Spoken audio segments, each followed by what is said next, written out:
The screens flickered to life at precisely 3:17 a.m., bathing Elias Morgan's face in cold blue light.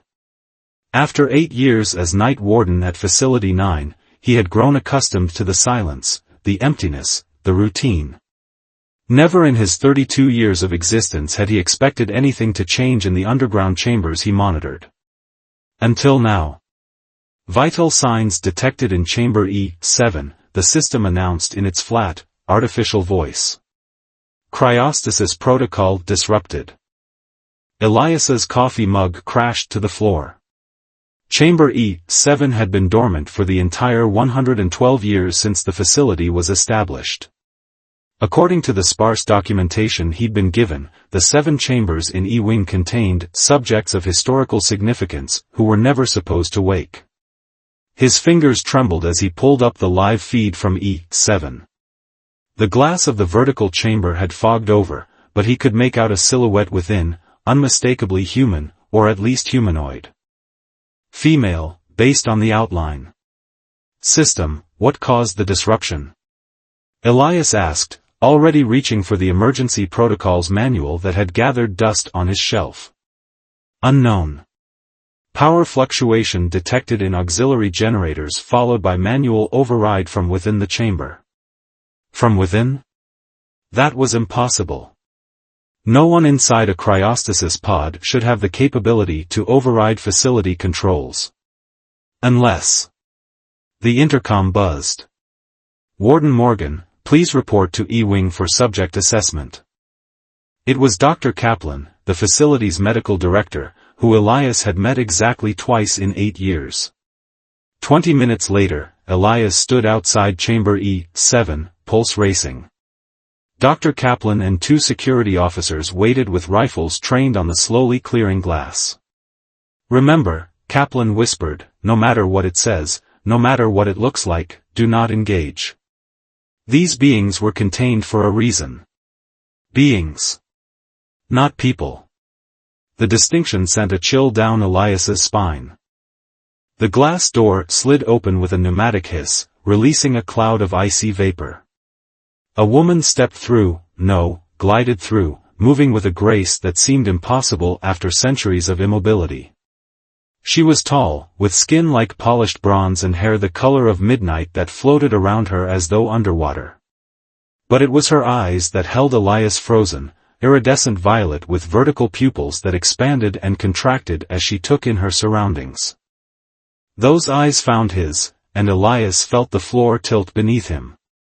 You, she said, her voice carrying a musical quality that made the security officers grip their weapons tighter.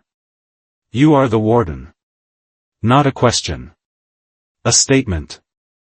I'm Elias Morgan, he replied, surprised at the steadiness of his voice. Night Warden of Facility 9.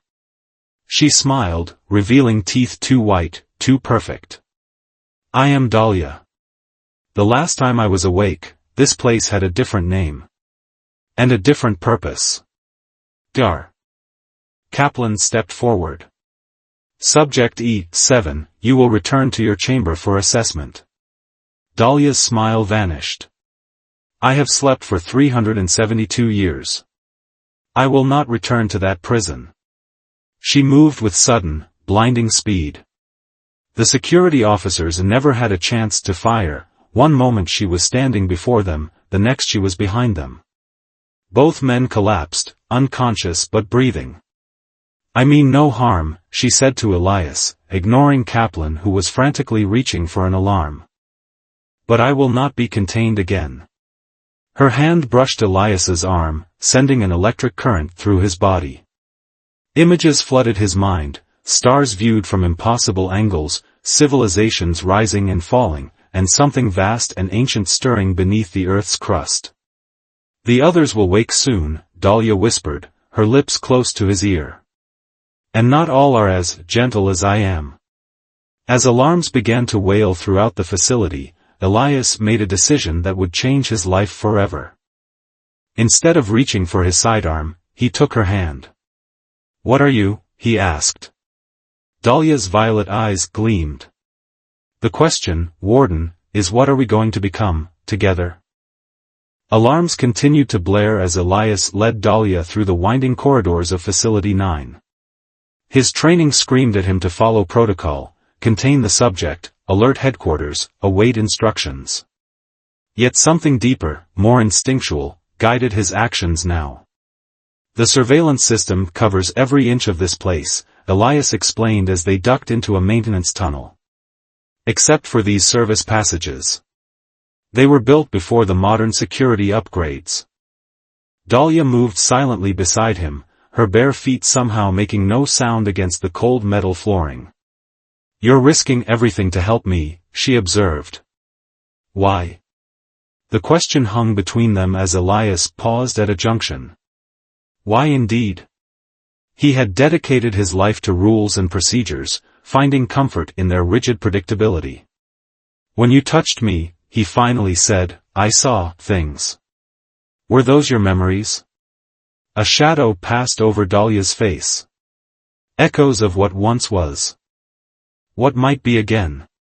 She placed her hand against the wall, closing her eyes. "There are 6 others like me in this wing. I can feel them stirring." Elias's communicator buzzed. Facility-wide lockdown initiated. All personnel report to emergency stations. Subject E7 escaped, considered extremely dangerous. "We need to move," he urged, but Dahlia remained still, head tilted as though listening to a distant conversation. "My sister is awake," she whispered. "Iris. Chamber E3. Before Elias could respond, the lights flickered, then died completely. Emergency generators hummed to life seconds later, bathing the corridor in dim red light. "That's not a malfunction," Elias realized aloud. "That's Iris," Dahlia finished. "She was always more temperamental than me." They reached a small monitoring station where Elias could access the security feeds. Chamber E3 stood open, its occupant nowhere to be seen. The 2 guards stationed there lay on the floor, their bodies contorted at unnatural angles. "Are they dead?" "Yes." Dahlia's voice held no emotion. "Iris never forgave your kind for our imprisonment." A chill ran down Elias's spine. "But you said you meant no harm." "I don't. Iris does."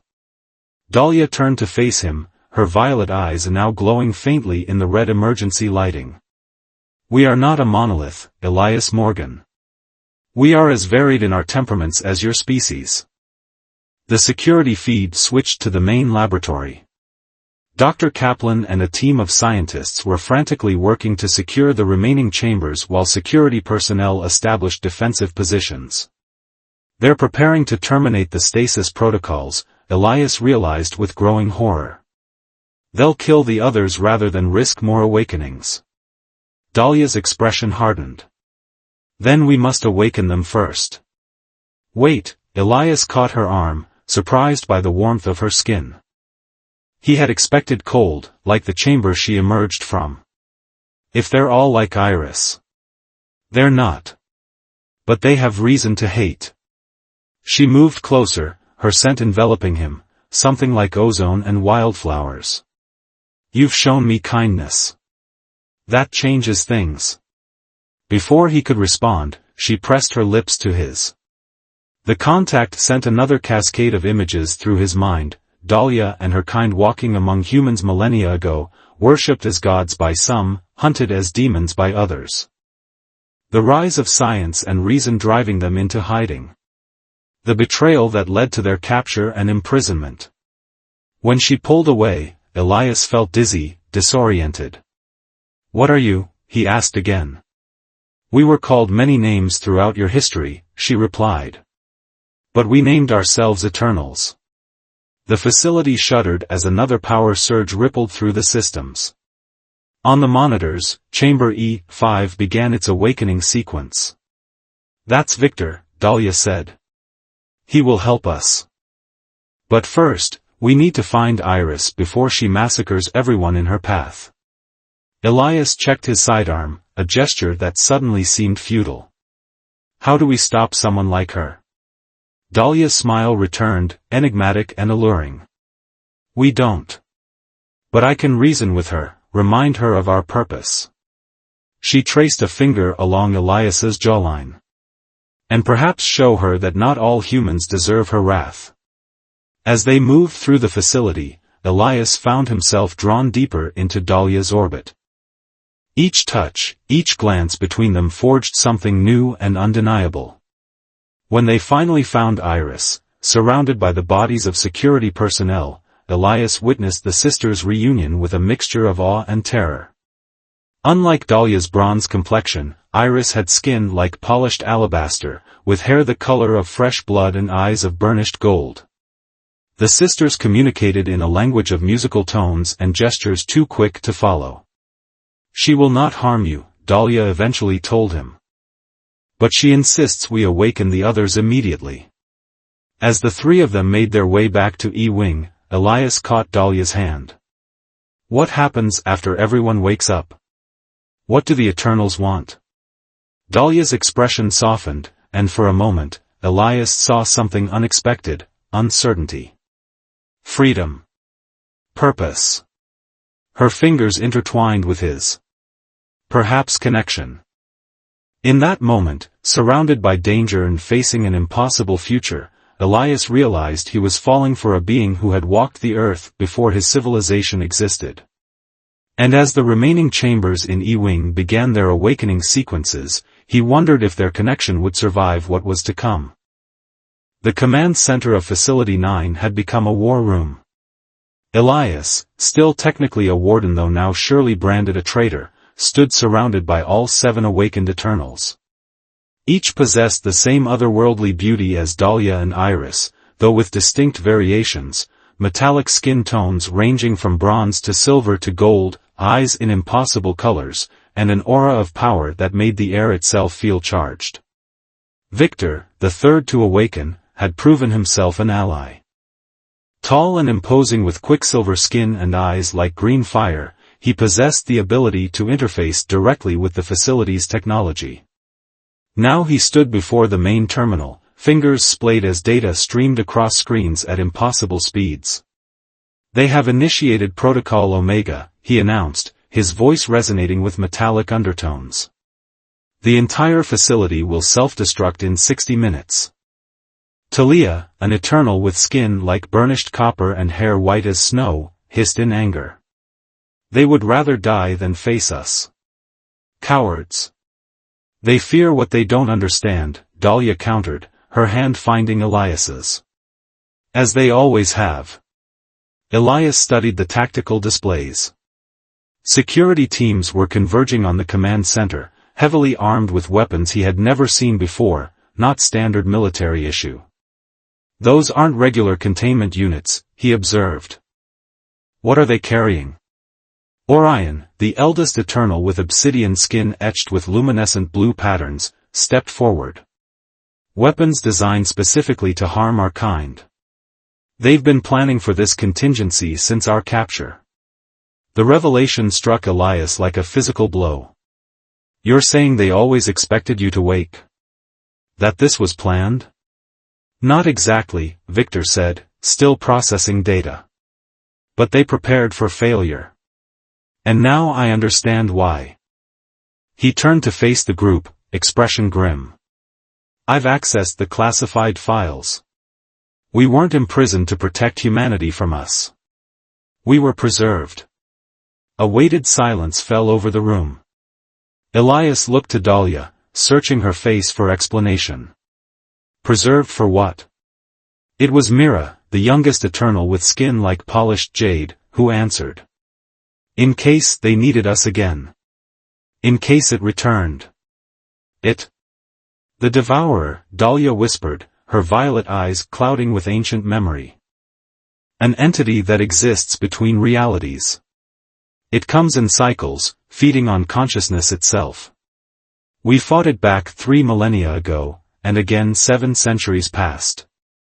At great cost, added Orion.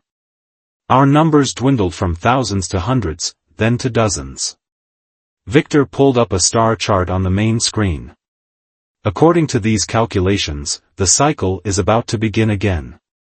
That's why our stasis pods were programmed with a fail-safe awakening. The scientists who built this facility knew the signs wouldn't be recognized by future generations. The implications crashed over Elias in waves. So you're not prisoners, you're weapons. The last defense. More than weapons, Dahlia corrected. Guardians. But yes, that was the original intent. Elias struggled to process everything. But why keep this secret?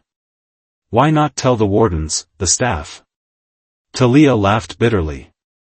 Because humans are predictable. Knowledge becomes power, power corrupts, and secrets eventually transform into control. She gestured around them. Look how they've militarized this research facility. They've spent centuries studying us, trying to replicate our abilities. As if to confirm her words, the security feed showed teams of specialists in laboratory areas, frantically destroying research materials and evacuating with select samples. There's more, Victor said quietly. The wardens weren't chosen randomly, Elias. You were selected based on genetic markers, compatibility with our kind. Compatibility for what? Dahlia's grip on his hand tightened. To sustain us if needed. Our energy must come from somewhere when we fully manifest our powers. The original pact with humanity included willing sacrifices. The word sacrifices hung in the air like a death sentence. So I'm just food? Elias pulled his hand away, the betrayal cutting deeper than he could have imagined. No, Dahlia insisted, reaching for him again. That was their plan, not ours. And not all sustenance requires death. There are other ways to share energy. The look in her eyes left little doubt about what she meant, and despite his anger, Elias felt heat rise to his face. The moment was interrupted by the facility's PA system. Attention all personnel. This is Director Harlow. Evacuation protocols are now mandatory. I repeat, evacuation is mandatory. Protocol Omega will initiate in 55 minutes. We need to move, Orion declared. The Devourer's advance scouts will arrive within days. We must prepare. As the Eternals gathered their strength, Elias found himself at a crossroads. Everything he thought he knew had been a lie, his job, his purpose, perhaps even his very existence as a genetically selected potential sacrifice. Yet the connection he felt with Dahlia remained undeniable. What will you do now? He asked her quietly. Dahlia studied him with those impossible violet eyes. What we were created to do. Fight. Protect. But this time, we choose our own path. She moved closer, her voice dropping to a whisper. And I choose you, not as sustenance, but as an equal. If you'll have me. Before Elias could respond, the first explosions rocked the facility. Protocol Omega had begun early. As chaos erupted around them, Dahlia pulled him close, her lips finding his amidst the destruction, sealing a pact that transcended species and time. The mountain above Facility 9 trembled as sequential detonations collapsed internal structures. Elias led the 7 Eternals through maintenance tunnels toward the surface, his years of memorizing evacuation routes finally serving a purpose beyond mandatory drills. Security teams at Junction B7, Victor warned, his consciousness still partially interfaced with the facility's dying systems. They're setting up a choke point. Talia flexed her fingers, sparks of golden energy dancing between them. Let me clear the path. No, Dahlia interjected. No more needless deaths. These people are following orders they believe will save lives. Orion nodded in agreement. We need allies, not more enemies. Especially with what's coming. They changed course, taking a less direct route that added precious minutes to their escape. As they climbed through the levels, Elias noticed Mira growing weaker, her jade skin losing its luster. She's been out of stasis the shortest time, Dahlia explained, seeing his concern. Her energy reserves are critically low. Atlas, the silent eternal with skin like hammered bronze, suddenly swept Mira into his arms. She needs sustenance, he said, speaking for the first time since awakening. The implication hung heavily in the air. Elias felt the other Eternal's eyes upon him, evaluating, calculating. No, Dahlia stepped between them. That's not our way anymore. Iris scoffed. Our way led to imprisonment, sister. Perhaps it's time for adaptation. There are still staff members trapped in the lower levels, Victor reported. Security, researchers, medical personnel. Humans who participated in our captivity, Talia noted with dangerous calm. The group had reached a maintenance hub where 6 tunnels converged. The facility shuddered again, more violently this time, as support structures failed throughout the complex. We're running out of time, Elias urged. The northeast tunnel leads to an emergency exit with vehicle access. And the southwest? Iris asked, her golden eyes calculating. Medical wing. But it's probably evacuated by. Before he could finish, Iris, Talia, and Atlas exchanged looks. In a blur of motion too fast for human eyes to track, they vanished down the southwest tunnel, taking the weakened Mira with them. No! Dahlia cried out, starting after them. Victor caught her arm. They've made their choice, Dahlia. They're going to feed on the survivors, Elias realized with horror. We have to stop them. Orion's ancient eyes held resignation. You don't understand what it means to be starving after centuries of stasis. They cannot help their nature. Like hell they can't, Elias snapped. You and Victor aren't attacking anyone. Because we awakened first, Victor explained gently. We've had more time to regain strength. And Dahlia. He glanced at her with something like reverence. Dahlia has always been the strongest of us, even without feeding. The facility's intercom crackled to life, broadcasting on emergency channels. Director Harlow's voice echoed through the tunnels, strained and desperate. This is a final warning to all research subjects. Return to containment immediately. We have activated the Prometheus Protocol. I repeat, Prometheus Protocol is active. The 3 remaining Eternals exchanged looks of alarm. What's Prometheus Protocol? Elias demanded. A weapon, Orion said grimly. Designed using our own biology against us. They've been developing it since our capture. A distant scream echoed through the ventilation system, followed by another, then silence. Elias knew with sickening certainty what was happening in the medical wing. We have to get to the surface, Victor insisted. Now. As they raced through the northeast tunnel, Elias found himself constantly checking if Dahlia was following. Despite everything, he couldn't bear the thought of losing her. Not when the connection between them had grown so profound. They had nearly reached the emergency exit when the tunnel behind them erupted in flames. A security team had found them, armed with what looked like modified flamethrowers that produced unnatural, clinging fire. Prometheus fire, Orion hissed, pulling back. It feeds on our energy. Victor pushed Elias and Dahlia ahead. Go. I'll hold them off. Before they could protest, Victor had already engaged the security team. His body moved like liquid metal, flowing between the streams of fire, but even his incredible speed couldn't evade every blast. Where the flames touched him, his silver skin blackened and cracked.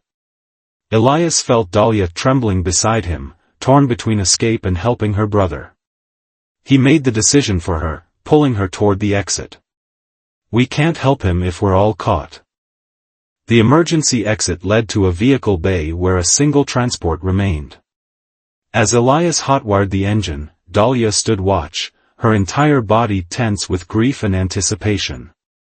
Victor isn't coming, she said finally, her voice hollow. Elias wanted to offer comfort but knew no words would suffice. Where's Orion? Gone to find the others.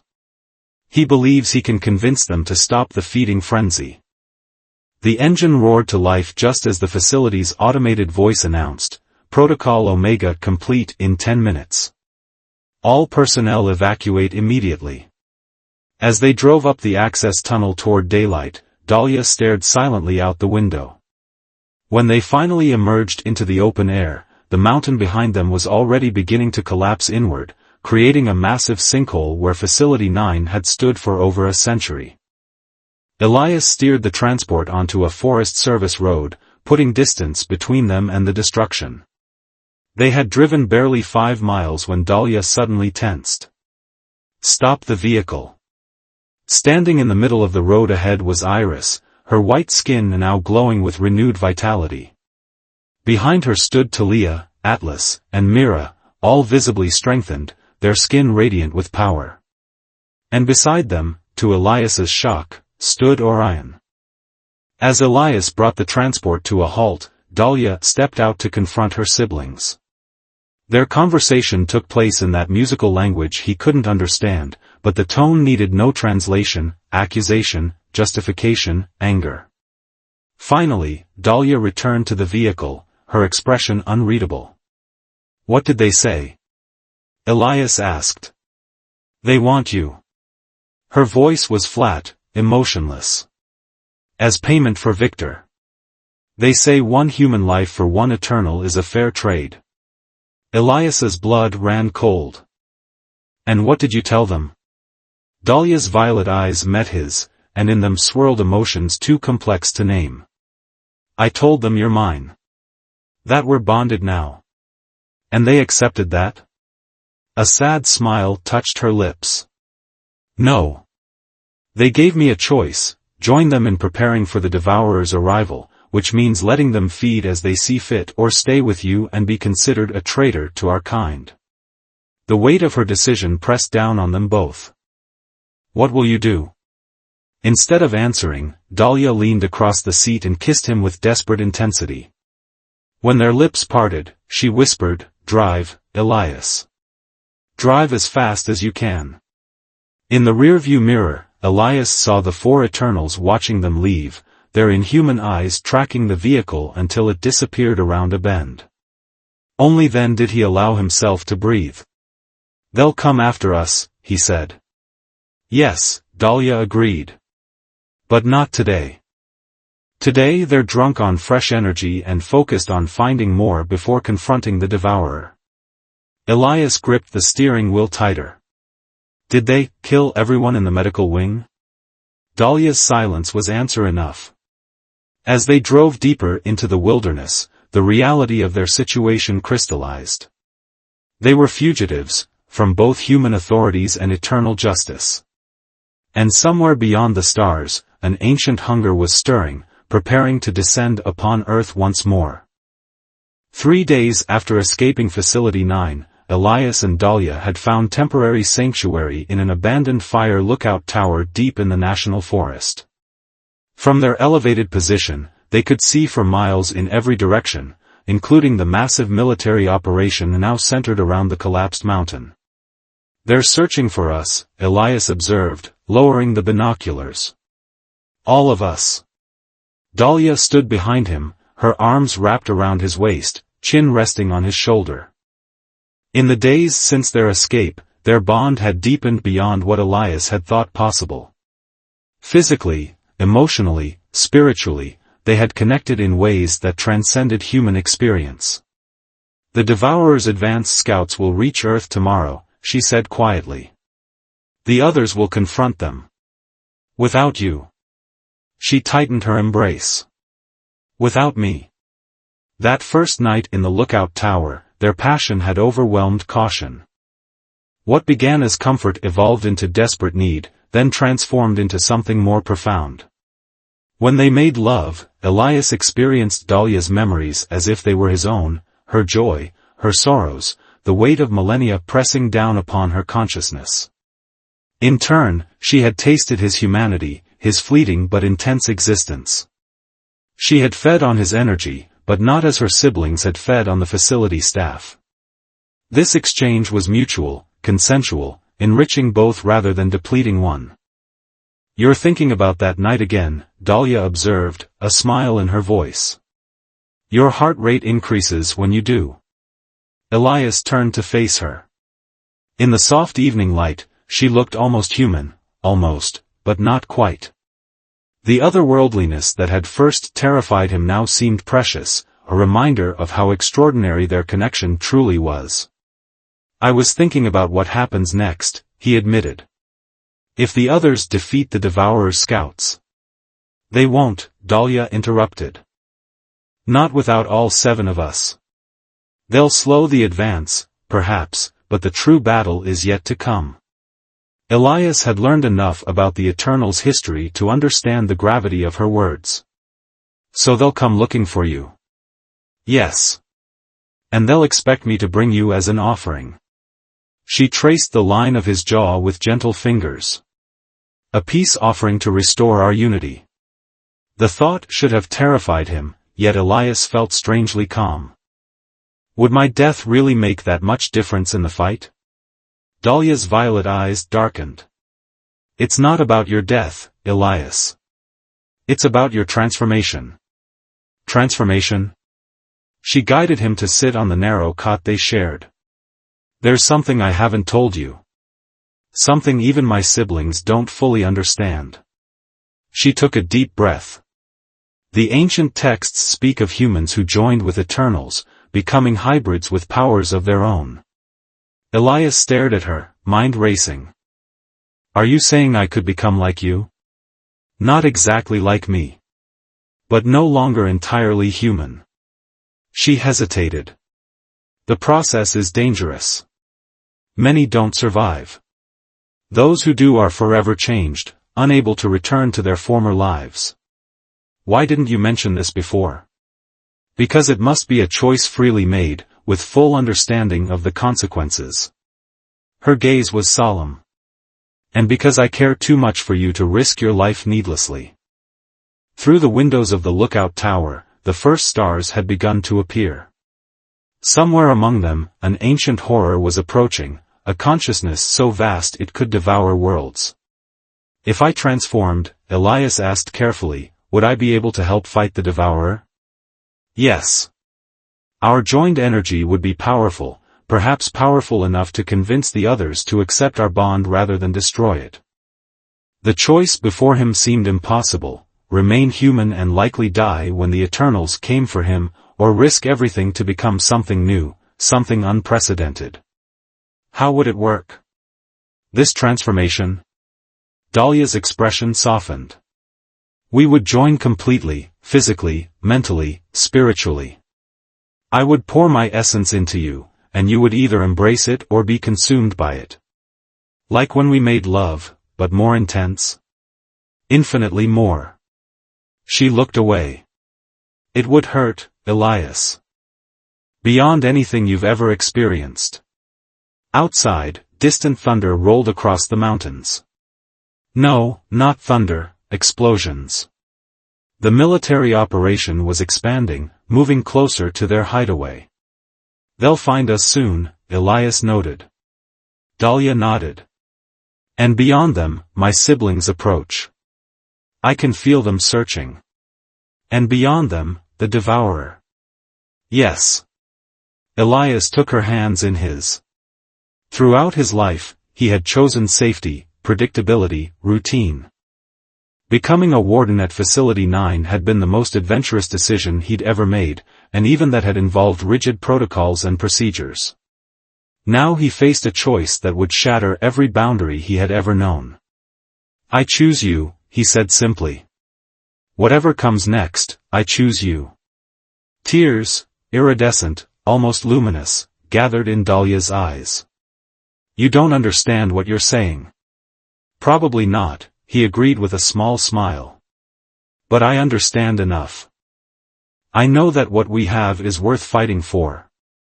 Worth transforming for." That night, as military helicopters circled the forest and the other Eternals drew ever closer, Elias and Dahlia began the ancient ritual of transformation. Their bodies intertwined in the darkness of the lookout tower, but this union transcended physical pleasure. Dahlia's essence, brilliant, vast, almost incomprehensible, flowed into him like liquid fire. Pain beyond imagining tore through Elias as his human cells struggled to contain energies they were never designed to hold. He screamed into the night, his voice changing, becoming something else. His vision fractured, reality splintering around him as his perception expanded beyond human limitations. Through it all, Dahlia held him, guided him, anchored him. "Stay with me," she whispered. "Remember who you are, even as you become something new." Dawn broke over the mountains as the transformation reached its climax. Elias felt his consciousness expanding, touching places beyond physical reality. For one terrifying moment, he sensed the devourer, a void of hunger so vast it defied comprehension. Then he felt others, Iris, Talia, Atlas, Mira, Orion. They had sensed the power surge and were converging on the lookout tower, their collective shock rippling through the psychic connection. When Elias finally opened his eyes, he saw Dahlia watching him with wonder and apprehension. "Did it work?" he asked, surprised by the resonance in his voice. In answer, she handed him a shard of broken mirror.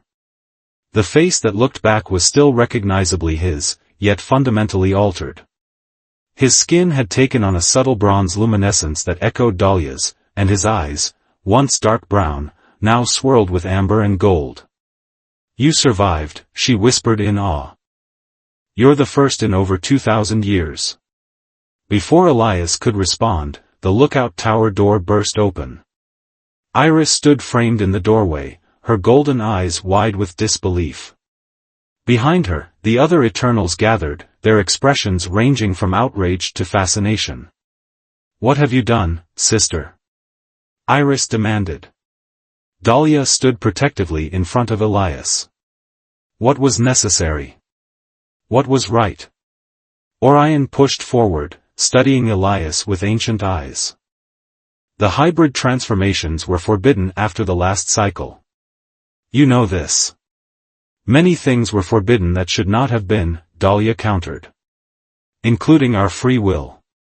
The tension in the small space was palpable, energy crackling between the Eternals like lightning contained. Elias could feel it now, the power they commanded, the bonds between them, and his new place in their complex dynamic. He stepped forward, standing beside Dahlia rather than behind her. "The advanced scouts have arrived, haven't they? That's why you came looking for us now." Atlas nodded grimly. "They descend near what humans call the Arctic Circle. More powerful than we anticipated.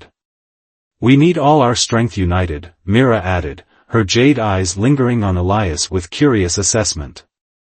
"Including mine," Elias stated. It wasn't a question.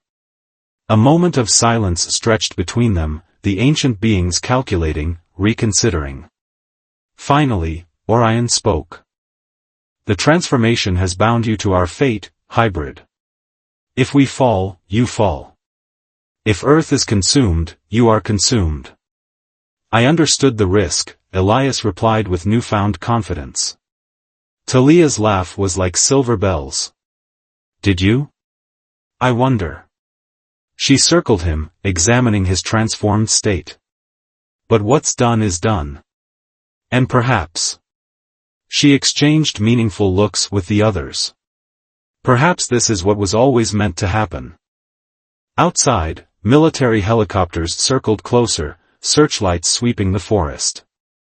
"We need to move," Iris urged. "The human authorities will only complicate matters." "Where will we go?" Mira asked. Dahlia took Elias's hand, their energies intermingling visibly where their skin touched. "North. To meet the enemy before it spreads." As the Eternals prepared to depart, using powers Elias was only beginning to comprehend, he felt a strange peace settle over him despite the danger ahead. For the first time in his life, he had chosen passion over safety, uncertainty over routine, love over fear. Dahlia's eyes met his, full of promise and possibility. "Are you ready?" she asked. Elias smiled, feeling the new power humming through his veins.